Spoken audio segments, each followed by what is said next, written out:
ਬਿਸਮਿਲ੍ਲਾਹਿਰਰਹਿਮਾਨਿਰਰਹੀਮ। अस्सलामु अलैकुम जी आया ਨੂੰ ਰੈਕਸ ਕਿਚਨ ਵਿੱਚ ਸਾਰੇ ਦੋਸਤਾਂ ਨੂੰ ਖੁਸ਼ ਆਮਦੀਦ। ਅੱਜ ਅਸੀਂ ਗ੍ਰਿਲ ਸੈਂਡਵਿਚ ਬਣਾਵਾਂਗੇ। ਇਹ ਸੈਂਡਵਿਚ ਬੜੇ ਖੂਬਸੂਰਤ ਤੇ ਬੜੇ ਮਜ਼ੇਦਾਰ ਬਣਦੇ ਆ। ਇਹ ਸੈਂਡਵਿਚ ਬੱਚਿਆਂ ਦਾ ਬੜਾ ਪਸੰਦੀਦਾ ਨਾਸ਼ਤਾ ਹੈ ਤੇ ਗ੍ਰਿਲ ਸੈਂਡਵਿਚ ਬਣਾਉਣੇ ਵੀ ਬਿਲਕੁਲ ਆਸਾਨ ਹੈ, ਕੋਈ ਮੁਸ਼ਕਿਲ ਨਹੀਂ ਹੈ। ਤੇ ਆਓ ਫਿਰ ਸੈਂਡਵਿਚ ਬਣਾਉਣੇ ਸ਼ੁਰੂ ਕਰੀਏ। ਸਭ ਤੋਂ ਪਹਿਲੇ ਅਸੀਂ ਸੈਂਡਵਿਚਾਂ ਵਾਸਤੇ ਮਸਾਲਾ ਤਿਆਰ ਕਰਾਂਗੇ। ਬਰਤਨ 'ਚ ਮੱਖਣ ਪਾਓ ਤੇ ਮੱਖਣ ਨੂੰ ਗਰਮ ਹੋਣ ਦਿਓ। ਜਦੋਂ ਮੱਖਣ ਗਰਮ ਹੋ ਜਾਏ ਤਾਂ ਫਿਰ ਅਸੀਂ ਇਹਦੇ ਵਿੱਚ ਬੋਇਲ ਕੀਤਾ ਹੋਇਆ ਚਿਕਨ ਸ਼ਾਮਿਲ ਕਰਾਂਗੇ। 1-2 ਮਿੰਟ ਚਿਕਨ ਨੂੰ ਪਕਾ ਲਓ।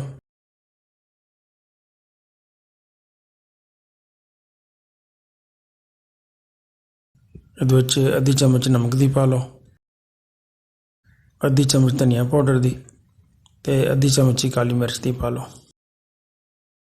ਤੇ 2-3 ਮਿੰਟ ਮਜ਼ੀਦ ਪਕਾ ਲਓ।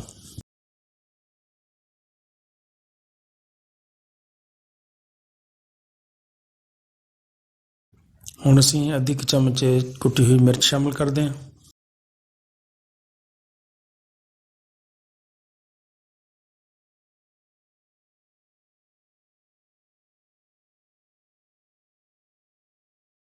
ਹੁਣ ਤੁਸੀਂ ਬਰੀਕ ਬਰੀਕ ਕੱਟੀ ਹੋਈ ਗਾਜਰ ਪਾਓ ਤੇ ਨਾਲ ਬਰੀਕ ਕੱਟੀ ਹੋਈ ਸ਼ਿਮਲਾ ਮਿਰਚ ਪਾ ਲਓ। ਅੱਛੀ ਤਰ੍ਹਾਂ ਹਿਲਾ ਦਿਓ।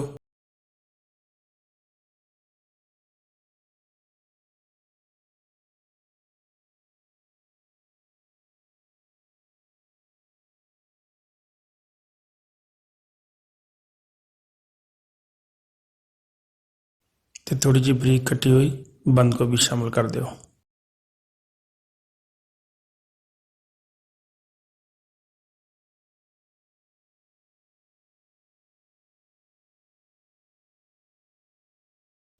ਅੱਛੀ ਤਰ੍ਹਾਂ ਮਿਕਸ ਕਰਕੇ ਤੇ ਢੱਕਣ ਬੰਦ ਕਰ ਦਿਓ ਤਾਂ ਕਿ ਸਬਜ਼ੀਆਂ ਸਾਡੀਆਂ ਅੱਛੀ ਤਰ੍ਹਾਂ ਨਰਮ ਹੋ ਜਾਣ। 3-4 ਮਿੰਟ ਹੋ ਗਏ। ਹੁਣ ਅਸੀਂ ਚੈੱਕ ਕਰਦੇ ਹਾਂ ਕਿ ਸਾਡਾ ਮਸਾਲਾ ਕੈਸਾ ਹੈ। ਮਸਾਲਾ ਸਾਡਾ ਤਿਆਰ ਹੋ ਗਿਆ। ਇਹਨੂੰ ਇੱਕ ਦਫਾ ਅੱਛੀ ਤਰ੍ਹਾਂ ਹਿਲਾ ਲਓ, ਚੁੱਲ੍ਹਾ ਬੰਦ ਕਰ ਦਿਓ ਤੇ ਮਸਾਲੇ ਨੂੰ ਠੰਡਾ ਹੋਣ ਦਿਓ। ਮਸਾਲਾ ਸਾਡਾ ਠੰਡਾ ਹੋ ਗਿਆ ਤੇ ਹੁਣ ਅਸੀਂ ਇਹਦੇ ਵਿੱਚ ਥੋੜੀ ਜਿਹੀ ਮਾਇਓਨੀਜ਼ ਸ਼ਾਮਿਲ ਕਰਦੇ ਹਾਂ। ਮਾਇਓਨੀਜ਼ ਸ਼ਾਮਿਲ ਕਰਕੇ ਮਸਾਲੇ ਨੂੰ ਅੱਛੀ ਤਰ੍ਹਾਂ ਮਿਕਸ ਕਰ ਲਓ।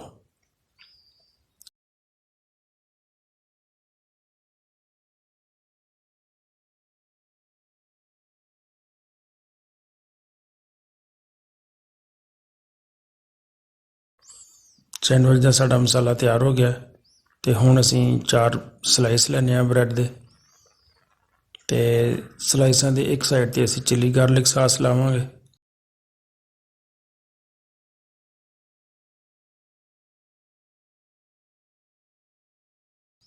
ਇਸ ਤਰ੍ਹਾਂ ਦੋਨੋਂ ਪੀਸਾਂ ਤੇ ਚਿੱਲੀ ਗਾਰਲਿਕ ਸਾਸ ਲਗਾ ਲਓ ਤੇ ਦੂਸਰੇ ਸਲਾਈਸਾਂ ਤੇ ਇਹ ਜਿਹੜਾ ਅਸੀਂ ਮਸਾਲਾ ਤਿਆਰ ਕੀਤਾ ਸੀ ਉਹ ਲਗਾ ਲੈਂਦੇ ਹਾਂ।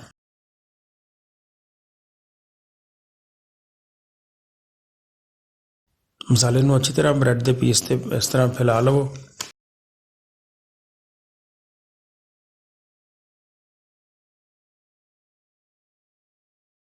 ਤੇ ਹੁਣ ਇਸ ਤਰ੍ਹਾਂ ਦੂਸਰੇ ਸਲਾਈਸਾਂ ਨੂੰ ਅਸੀਂ ਇਸ ਮਸਾਲੇ ਵਾਲੇ ਸਲਾਈਸ ਦੇ ਉੱਤੇ ਰੱਖ ਕੇ ਥੋੜ੍ਹਾ ਜਿਹਾ ਦਬਾ ਲੈਂਦੇ ਹਾਂ।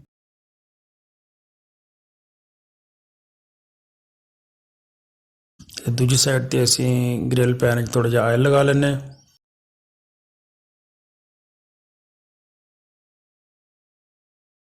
ਆਇਲ ਲਗਾ ਕੇ ਦੋਨਾਂ ਸੈਂਡਵਿਚਾਂ ਨੂੰ ਅਸੀਂ ਇਸ ਤਰ੍ਹਾਂ ਤਿਰਛਾ ਰੱਖ ਦਿਆਂਗੇ। ਤਿਰਛਾ ਰੱਖਣ ਨਾਲ ਸਾਰਾ ਡਿਜ਼ਾਈਨ ਅੱਛਾ ਬਣੇਗਾ।